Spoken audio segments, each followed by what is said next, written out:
Allez YouTube, aujourd'hui je vous retrouve avec une vidéo différente. Je vais vraiment être casual avec vous aujourd'hui, je suis juste en crew neck. On va juste jaser d'un sujet que ça fait plusieurs mois que je voulais discuter sur ma chaîne. Il y a des vidéos qui sont plus difficiles à aborder que d'autres. Je suis habituée de faire des vidéos finances, des vidéos vlogs, je vous partage ma vie, je suis super transparente. Puis c'est pour ça que je voulais faire cette vidéo là aujourd'hui. J'ai pas vraiment de plan, j'ai comme pris des notes un petit peu pour cette vidéo là. Mais je voulais juste jaser, je veux qu'on reste open dans les commentaires, j'aimerais ça connaître votre avis aussi. Si vous avez des expériences qui étaient similaires à ça, je suis vraiment intéressée de vous lire. Sur ce, on va embarquer dans le sujet. Aujourd'hui, on jase de friendship breakups. J'ai pas trouvé de nom que j'aimais en français de traduction. Fait que c'est le terme que je vais utiliser aujourd'hui dans la vidéo. La raison pourquoi je fais cette vidéo là aujourd'hui, c'est que ça fait plusieurs mois que c'est un sujet que je vais aborder. Je suis vraiment super open dans mes vidéos, puis je pense que c'est une des raisons pourquoi plusieurs d'entre vous me suivent.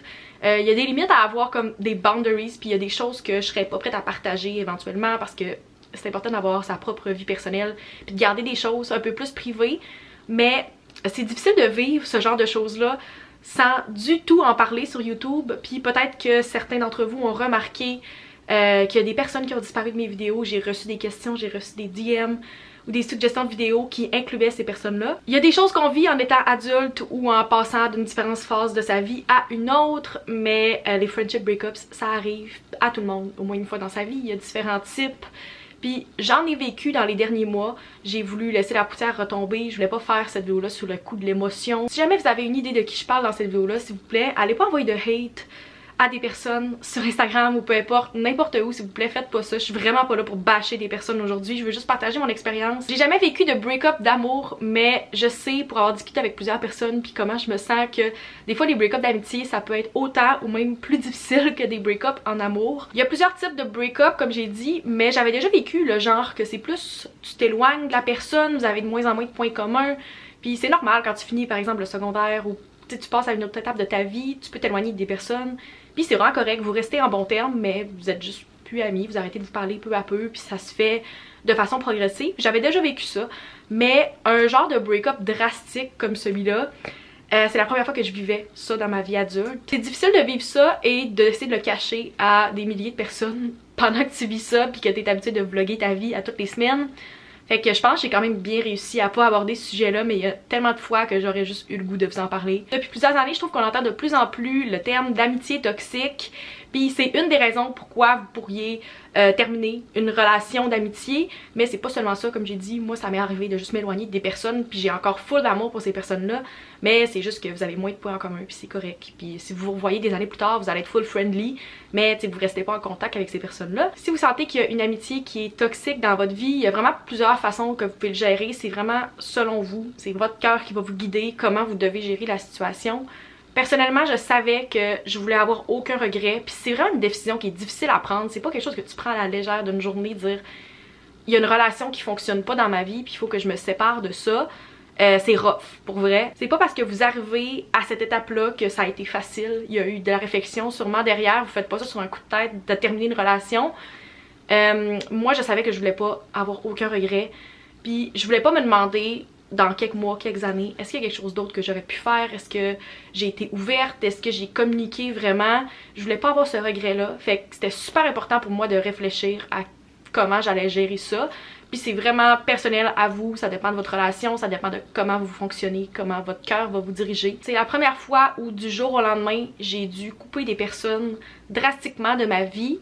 C'est pas ça que j'avais vécu auparavant. C'est pas parce qu'une relation était toxique que c'est plus facile à faire, même que ça peut être plus dur encore. Puis c'est correct de vouloir se prioriser, puis prioriser sa santé mentale, surtout quand vous êtes dans une nouvelle étape de votre vie, dans votre vie adulte. On est habitué de vouloir plaire aux gens autour de nous, notre famille, nos amis. Mais des fois, il faut se mettre en premier, puis c'est vraiment correct.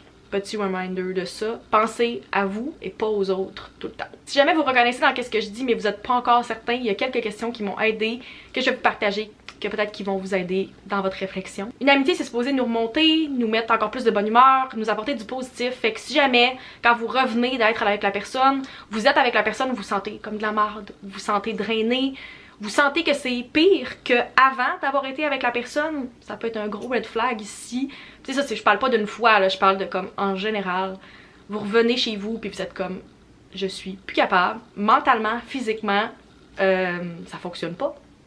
red flag numéro 1. Définitivement, la grosse question qui m'a aidée là-dedans, que je me suis posée, puis qui m'a juste confirmé plein d'affaires, c'est si je me faisais traiter comme ça dans une relation amoureuse, est-ce que je laisserais passer ça? Puis si la réponse c'est non, je pense que votre réflexion est pas mal faite. Ça, c'est une grosse question que vous pouvez vous poser. Puis même moi, en étant célibataire, je savais que il y a des comportements que j'accepterais jamais en couple, que je laisserais jamais passer. Puis quand j'ai réalisé ça, puis que j'ai comme eu cette introspection-là, je me suis dit jamais je laisserais certains comportements. Pourquoi j'accepterais ça en amitié? C'est encore pire. Vos amis sont supposés être là pour vous remonter. C'est vu comme normal, on dirait, dans notre société, d'avoir des critères, puis de savoir c'est quoi sa valeur en couple, puis de dire hey, si jamais tu vis ça dans une relation de couple, get out, c'est toxique. Ça, on en parle, mais on dirait que on normalise ça dans les relations d'amitié, puis c'est comme ah ouais, mais ça fait longtemps que t'es ami avec la personne. Comme j'ai dit, il y a des choses qu'on laisse passer parfois dans une relation d'amitié parce que la personne est dans notre vie depuis plusieurs années, puis à la base, si c'est votre ami, c'est parce que il y avait des points en commun, il y avait quelque chose qui vous a poussé à être amis à la base. Mais ça, c'est pas une défaite pour laisser passer des comportements qui sont toxiques. Faut arrêter des fois de penser à la vision de dans le temps, comment que la personne était, puis qu'est-ce qui vous a amené à être amis. Vraiment voir la personne pour qui elle est présentement, c'est ça qui est difficile. Une autre question que vous pouvez vous poser, c'est si jamais vous rencontrez cette personne-là aujourd'hui, est-ce que vous seriez amis? C'est pas parce que vous répondez non à cette question-là que vous êtes nécessairement dans une amitié toxique, mais si jamais, posez-vous la question, si jamais vous rencontrez la personne demain matin, est-ce que c'est quelqu'un que vous allez être poussé? Est-ce que vous allez vous sentir attiré envers cette personne-là? Est-ce que c'est quelqu'un avec qui vous allez cliquer? Puis ça se peut que la réponse soit non parce que vous avez juste plus de points en commun. Puis vous matchez juste plus ensemble, puis c'est correct. Il y a plusieurs relations qui peuvent se terminer de cette façon-là. C'est plate, mais on contrôle pas comment que les gens réagissent à une situation, même si on pense qu'on les connaît. Puis peut-être que vous auriez voulu que ça se termine d'une façon différente, mais vous n'avez pas le contrôle là-dessus. On peut juste contrôler nos actions puis nos mots, puis pas ceux-là des autres. Quand ça marche plus, vous pouvez essayer de communiquer vos sentiments, vos besoins, mais ça veut pas dire que la personne va vouloir ou ressentir le besoin de faire ces changements-là pour vous. C'est très possible qu'en communiquant avec la personne, vous réussissiez à régler vos problèmes puis que finalement, ça aille super bien puis vous soyez capable de récupérer cette amitié-là. Mais il faut aussi normaliser le fait que c'est pas tout le monde que ça va leur tenter de faire cet effort-là pour vous, puis que c'est très possible que la personne veuille juste plus rien savoir de vous. C'est correct, ça arrive. Puis vous n'avez pas le contrôle là-dessus. Le dernier sujet que je voulais discuter, c'est par rapport au après. Puis comme j'ai dit, j'ai jamais vécu de break-up amoureux, mais il y a plein de choses qui sont communes, qu'on pense pas nécessairement avant de l'avoir vécu, qui sont très semblables. Fait que tous les sentiments qui viennent après, les choses qui vont vous rappeler cette personne-là, d'entendre votre chanson, une activité que vous faisiez ensemble. C'est pas parce que la relation était toxique que ça fait moins mal. Ça vient en vague, il y a des journées qui sont plus faciles, il y a des journées que vous y pensez juste plus, puis ça peut revenir n'importe quand, comme 3 mois plus tard, juste vous frapper une journée. Je trouve que c'est quelque chose qu'on parle pas assez parce qu'on dit tellement comment que les relations d'amitié sont super importantes dans notre vingtaine par exemple, puis qu'il faut prioriser nos amis parce que c'est eux qui vont rester quand vous avez un break-up amoureux par exemple.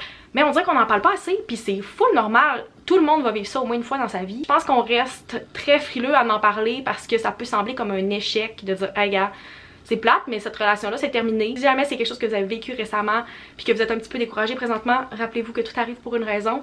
Puis moi je crois vraiment au fait qu'une amitié se termine pour qu'une autre commence. Ça fait encore plus de place pour quelqu'un qui va fitter dans votre vie, qui va vous apporter full de positif.